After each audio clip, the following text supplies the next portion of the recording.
Presented by PM recording studio Alamnagar Madhepura. अभी आप सुन रहे हैं बालकृष्ण दीवाना की आवाज में। छोरी के चली जेबी बेटी अब तू,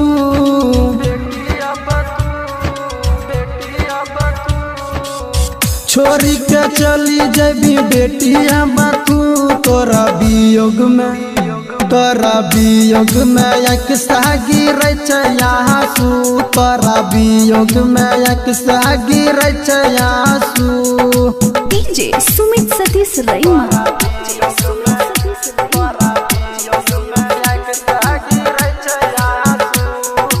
मिक्स बाय बलभद्र सिंह।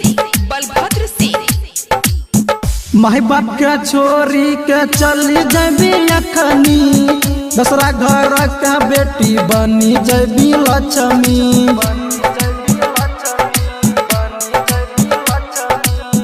माई बाप के छोरी के चली जेबी अखनी, दूसरा घर का बेटी बनी जेबी लक्ष्मी।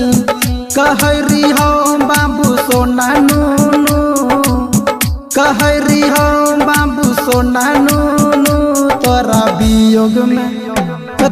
वियोग में एक सागी रचयासु, तोरा वियोग में एक सागी रचयासु। डीजे सुमित सतीश रईमा।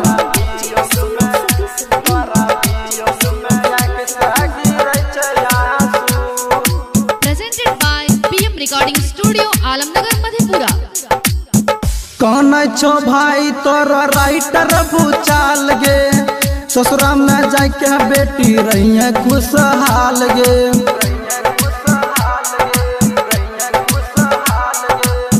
कौन छो भाई तोरो राइटर भूचाल गे, ससुरा में जाके बेटी रही खुशहाल गे।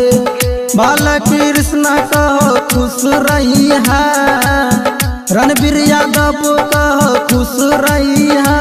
तोरा वियोग में एक सागी रचयासु, तोरा वियोग में एक सागी रचयासु। छोरी के चली जेबी बेटी हम तू, तोरा वियोग